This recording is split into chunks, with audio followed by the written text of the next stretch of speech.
Factory outlet Mukunda jewellers లో mega వడ్డానం sale 2.0. నమస్కారం. మాఘపురాణం 13వ రోజు పారాయణలోకి వచ్చాం. ముందు అధ్యాయంలో పరమేశ్వరుని గురించి, ప్రయాగ స్నాన మహాత్మ్యాన్ని గురించి తెలుసుకున్నాం. ఈ వశిష్ఠుల వారు తెలియజేసినటువంటి మార్కండేయ చరిత్ర, ఈ లింగాకార వృత్తాంతాన్ని అత్యంత కుతూహలంతో విన్నాడు దిలీప మహారాజు. ఇంకా ఎన్నో విషయాలు ఏమైనా ఉంటే మాఘమాస మహాత్మ్యాన్ని గురించి, అంటే వివిధ యుగాలలో ఎలాంటి కథలు చెప్పబడ్డాయి, అలా వాటి గురించి ఏదైనా ప్రత్యేకమైన విషయం ఉంటే తెలియజేయండి, నాకు చాలా ఉత్కంఠగా ఉంది. ఇంత ప్రత్యేకమైన మాసాన్ని ఇప్పటిదాకా నేను తెలుసుకోలేకపోయానని పరిపరి విధాలుగా ప్రశ్నించాడు, ఇంకా అడిగాడనమాట. అడిగేసరికల్లా వశిష్ఠుల వారు చెప్తున్నారు అసలు ఇది ఎవరికి చెప్పారు. ఈ మాఘమాస మహాత్మ్యాన్ని ముందు పరమేశ్వరుడు పార్వతీదేవికి తెలియజేశాడట. ఆ తర్వాత అదే విషయాన్ని బ్రహ్మదేవుడు నారదుడికి తెలియజేశాడు. దానిని నీకు తెలియజేస్తాను, శ్రద్ధగా వినమన్నాడు. ఒకనాడు కైలాస పర్వతం నందు శివుడు ఒంటరిగా తనలో తను తపస్సు చేసుకుంటూ ఉండగా పార్వతీదేవి వచ్చి, నాథా, మీ ద్వారా అనేక కొంగొత్త పుణ్య విషయాలను తెలుసుకున్నాను, కానీ ప్రయాగ క్షేత్ర మహాత్మ్యము, మాఘమాస మహాత్మ్యాన్ని ఇదివరకు వినలేదు. వాటిని కూడా మీ వలన వినవలనని కోరికతో ఉన్నాను. కాబట్టి నా కోరిక తీర్చి నన్ను ధన్యురాలను చేయండి స్వామి అని ప్రార్థించింది. మనం సాధారణంగా చెప్పుకుంటామండి మన పురాణ గాథల్లో పార్వతీదేవి అమ్మవారు సర్వాంతర్యమైన, కానీ భర్త యందు చాలా వినయం వహిస్తుంది ఆవిడ. పరమేశ్వరుని అడుగుతుంది. పరమేశ్వరుడే పార్వతీదేవికి తెలియజేశాడు. మహాలక్ష్మి, మనం లక్ష్మీ అష్టోత్తరం చదువుకుంటాం, అందులో కూడా అమ్మవారు అడుగుతుంది. దేవివాచ అని వస్తుంది కదా, దేవదేవ మహాదేవ త్రికాలజ్ఞమహేశ్వర కరుణాకర దేవేచ భక్తానుగ్రహకారక అష్టోత్తర శతం లక్ష్మ్యాహ శ్రోతుమిచ్చామి తత్వత అని అడుగుతుంది. తత్వం, దాని సంగతి ఏమిటి, అష్టోత్తర శత లక్ష్మి నామాలు ఎలా చదవాలి, ఏం చేయాలని అమ్మవారు అడిగితేనే శివుడు పరమేశ్వరుడు సెలవిచ్చిందే మనం రోజు నిత్యం చదువుకుంటాం. సాధారణంగానే నామాలు ప్రకృతి నమః వికృతి నమః అని కాకుండా పూర్వపీఠిక కూడా మనం చదువుతూ ఉంటే మనకు అసలు ఇది ఎవరికి ఎప్పుడు ఎలా ఎందుకు చెప్పారో సకా క్లియర్గా తెలుస్తుంది, సాంగంగా అర్థమవుతుంది. అట్లా పరమేశ్వరుడే చాలా రకాల విషయాలని అమ్మవారికి తెలియజేసినట్టుగా వింటూ ఉంటాం. పురాణాల్లో అది కనపడుతుంది. అయితే ఇంత ప్రేమగా, ఆపేక్షగా, ఎంతో మర్యాదగా, వినయంతో వినదలుచుకున్నాను అని అమ్మవారు అడిగేసరికల్లా ఆయన ఇలా చెప్పారట. ఏమని? మాఘమాసమందు సూర్యుడు మకరంలోంచి కుంభంలోకి ప్రవేశిస్తాడు. మకర రాశిలోకి ఎప్పుడు వచ్చాడు? మనం చెప్పుకున్న ఉత్తరాయణ పుణ్యకాలం ఉంది కదా, ఆ మకర సంక్రమణం అప్పుడు సూర్యుడు మకర రాశిలోకి ప్రవేశించాడు. ఆయన మకరంలో ఉండగానే మాఘం వచ్చేస్తుంది. మాఘం వచ్చి ఒక 3-4 రోజులు, 5-6 రోజుల తర్వాత కుంభంలోకి మారుతుంది. ఇట్లా సూర్యుడు మకరంలో ఉండగా వచ్చినటువంటి ఈ మాఘమాసంలో ప్రతివారు వయోవివక్ష లేకుండా ప్రాతకాలాన్నే లేచి కాలకృత్యాలు తీర్చుకొని నదిలో స్నానం చేసి విష్ణు పూజ చేయాలి, దాన ధర్మాది సకృత్యములను చేయాలి. అట్లు చేసినచో సకల పాపముల నుండి విముక్తులగుటయే కాక మరణానంతర సుఖమును అంటే మోక్షమును పొందగలరు. అలాగే సూర్యుడు మకర రాశిలో ఉండే ఈ మాఘమాసం అంటే పూర్తిగా మకరంలో ఉండడు, కొంతే ఉంటాడు, కానీ ఇక పురాణంలో అట్లా చెప్పబడింది అనమాట. మాఘమాసం అందు ప్రయాగ క్షేత్రమందు ఏ మనుజుడు నదీ స్నానం చేస్తాడో అట్టివాడు వైకుంఠమునకు పోయి సాలోక్య సుఖాన్ని పొందుతాడు, భగవంతునితో పాటు ఆ లోకంలో ఉంటాడనమాట. ఈ మాఘంలో నది, సముద్రము, చెరువు, బావి, ఎక్కడైనా సరే, అదే కాకుండా స్వగృహంలో అయినా సరే ప్రాతకాలంనే స్నానం చేసిన వారికి విశేష పుణ్యఫలం కలగటమే కాకుండా వారి సమస్త పాపాలు హరించుకుపోతాయి. విడవకుండా అంటే 2వ రోజు 3వ రోజు కూడా అట్లే స్నానం చేస్తే, అంటే ఇప్పుడు మొదటి రోజు చేసాము, ఇది పాడ్యమి నాడు మాఘమాసం వచ్చింది, మొదటి రోజు చేసాను చాలే అని మానేయకుండా 2వ రోజు 3వ రోజు కూడా వరుసగా స్నానం చేస్తే విష్ణులోకము, విష్ణు సందర్శనము కూడా దొరుకుతుందట.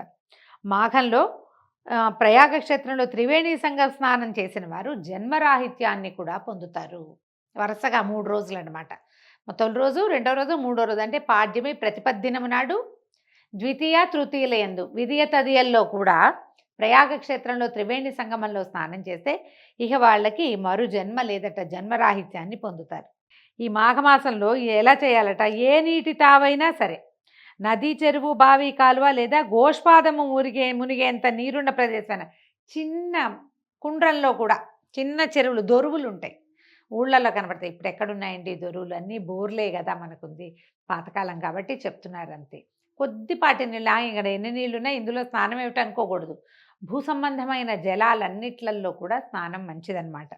నీరున్న అదే గోష్పాదము మునిగేంతటి నీళ్లున్న ప్రదేశంలో అయినా ప్రాతకాలంలోనే స్నానమాచరించి ఆదిత్యునకు అంటే సూర్యుడికి ప్రదానం చేసి శక్తి కొలది దాన ధర్మాలు చేయాలి. ఒట్టిగా స్నానం చేయటమే కాకుండా ప్రాతకాలంలో అప్పుడే ఉదయిస్తున్న రవిబింబాన్ని చూసి ఆయనకు ఒక దోసెడు నీళ్లు అర్ఘ్యం వదిలిపెడితే దానివల్ల అసలు వచ్చే ఫలితం అంతా ఇంత కాదుటండి. ఇప్పుడు దీనివల్ల పుణ్యం వస్తుంది, పునర్జన్మ ఉండదు, మోక్షం వస్తుంది, ఇవన్నీ వింటాం మనం. కానీ ప్రధానంగా వచ్చేది ఏంటో తెలుసా అండి? ఆ పొద్దున్నే ఉదయిస్తున్నటువంటి సూర్యబింబాన్ని పవిత్ర దృష్టితోటి కనుక చూస్తే, అంటే స్నానం చేసి సిద్ధంగా నమస్కార బుద్ధితోటి కనుక చూస్తే ఆరోగ్యం సిద్ధిస్తుంది. మనకు సాధారణ వాక్యాలు, మహావాక్యాలన్నిట్లలో ఇదొక వాక్యం. ఏమిటది? ఆరోగ్యం భాస్కరాది ఇచ్చేదని. ఆరోగ్యం లభిస్తుంది. ఉదయకాలమే పొద్దున్నే లేస్తే ఆరోగ్యం ఆటోమేటిక్గా వస్తుంది. అందుకే పొద్దున్నే లేవండి అని చెప్తారు. అయితే శక్తి కొలది దానాలు చేయాలి. అటు పిమ్మట విష్ణువార్చనలు, శివార్చనలు చేయాలి. ఎందుకంటే అన్ని మాసాల్లోనూ మాఘమాసము అత్యంత శ్రేష్టమైనది. సర్వదేవతలందును శ్రీమన్నారాయణుడే ముఖ్యుడు కదా. ఆ శ్రీమన్నారాయణుడే కదా సకల చరాచర జీవరాశిని పోషించి పెంపొందిస్తోంది. శాస్త్రాలన్నిట్లలోకి వేదశాస్త్రం ముఖ్యమైనది. జాతులలో బ్రాహ్మణ జాతి శ్రేష్టమైనది. పర్వతములలో మేరుపర్వతం ఉన్నతమైనది. అలాగే మాసాలన్నిట్లలో మాఘమాసము మిక్కిలి శ్రేష్టమైనది. ఇవన్నీ పురాణ గాథలండి, అంతమటికే తీసుకుందాం. అయితే మాఘమాసంలో చేసేటువంటి విష్ణు పూజలు, భజనలు, సంకీర్తనలు, దాన ధర్మాది సకృత్యములు విశేష ఫలితాన్ని ఇస్తాయి. భగవంతుణ్ణి చేరటానికి భక్తి మార్గం ఒకటే సులభోపాయమని గ్రహించాలి. అత్యంత భక్తి శ్రద్ధలతో భగవంతుని సేవించినచో ఆ భగవంతుడే మన రక్షణను చూసుకుంటాడు, అన్నిటి అడగకుండానే సమకూరుస్తాడు. కాబట్టి ఈ పుణ్య మాఘమాసమందు సర్వులు భగవత్ సేవ ఎందు తరించాలి. చలిగా ఉన్నదని స్నానం మానేయటం అనేది ఏంటంటే రాబోయే పుణ్యాన్ని కాలదనుకోవటమే. మాఘమాసంలో అంత చలి ఉండదండి. పూర్వకాలం ఉండేది. హైదరాబాద్ లాంటి చోట అయితే చలే లేదు, ఎండొచ్చేసింది, బాగా చొరచొరలాడిపోతుంది. ఇక్కడ కొంచెం కోస్టల్ ఏరియాస్లోనూ అక్కడ కొద్దిగా పొగమంచు ఉందేమో. కార్తీకం అంత చలి ఉండదు. మనం ఇంట్లో అయినా స్నానం చేయొచ్చు కదా, కాబట్టి చేసేస్తేనే మంచిది. ఈ మాఘమాసంలో ప్రాతకాలంలోనే లేచి స్నానపానాదులు కావించి సూర్యునికి అర్ఘ్యప్రదానం చేసి నమస్కరించి నైవేద్యం పెట్టి శుభ్రమైన ధవళ వస్త్రాలను ఒక పేద బ్రాహ్మణుడికి దానం చేస్తే కనుక మంచి ఫలితము పుణ్యము వస్తుంది. ప్రతిరోజు దానం అని చెప్తున్నారు. నెలలో ఒక్కసారైనా సరే తెల్లటి వస్త్రాన్ని బ్రాహ్మణుడికి దానం చేస్తే మంచిదట. ఏదైనా ఒక కష్టం వస్తుందనుకోండి, దానికి కారణం ఏంటి చెప్తున్నారంటే పురాణంలో దాన ధర్మాది కార్యాలు చేసే వాళ్ళని అడ్డగించటము, దాతల్ని అపహాస్యం చేయటము, ఇలాంటి దుష్కృత్యాల వల్లే మనకి ఏవో ఒక ప్రాబ్లమ్స్ వస్తూ ఉంటాయట. అటు దుర్మార్గులు ఘోర నరకాన్ని అనుభవిస్తారు. సకల పాపాలని మూటగట్టుకుని యమయాతనలకు గురవుతారు. వంశక్షయం కలుగుతుంది. రౌరవాది నరక బాధలు అనుభవిస్తారు. తద్విరుద్ధంగా అంటే మంచి పనులు చేయటానికి ప్రోత్సహించిన వాళ్ళకి పుణ్యలోకాలు లభిస్తాయి. అంటే ఎవరైనా దానం చేస్తున్నా, ధర్మం చేస్తున్నా, పూజలు చేసుకుంటున్నా వారిని విమర్శించకూడదు. ఎగతాళి చేయటం, ఎక్కిరించడం, హేళన చేయటం, నీ డబ్బులన్నీ అక్కడెక్కడికో పోతున్నాయని అనడము చేయకూడదు. అది ఇష్టం. దానం చేయటం వాళ్ళ ఆసక్తి. దాన్ని ఎప్పుడు చెడగొట్టకూడదు. దానివల్ల మనకి పాపం వస్తుందని చెప్తున్నారు. శక్తిహీనులు, ఒకవేళ అనారోగ్యంతో ఉన్నవాళ్ళు, వృద్ధులు, బాలింతలు, గర్భవతులు, మరీ చిన్నపిల్లలు, వీళ్ళకి మాఘంలో శిరస్సు పైన నీళ్లు చల్లుకుని మానసిక పూజ చేసుకుని ఆదిత్యుడికి అభివాదం చేసినా చాలు. స్నానం చేయలేకపోతే నెత్తి మీద నీళ్లు చల్లుకుని, ఏంటో ఒంట్లో బాగోలేదు, జ్వరాలు అవిను, పొద్దున్నే తలస్నానం చేస్తే సైనసైటిస్ పెరుగుతుంది, సాయంత్రానికి పడకేస్తారు, నెత్తి మీద నీళ్ళు చల్లుకోండి. కంఠ స్నానం చేసి మామూలుగా స్నానం చేసి తల మీద నీళ్ళు చల్లు. అపవిత్ర పవిత్రోవా సర్వావస్థంగతోపివా యస్మరేత్ పుండరీకాక్షం సబాహ్యాభ్యంతర శుచి. ఈ శ్లోకం చెప్పుకుని తల మీద నీళ్ళు చల్లుకుని సూర్యుడికి నమస్కారం మాత్రం చేసుకోండి. ఉదయించే సూర్యబింబానికి నమస్కరించడము ప్రధానమైన విధి మాఘమాసంలో. ఆ ఒకటి చేసినా సరే మంచిది.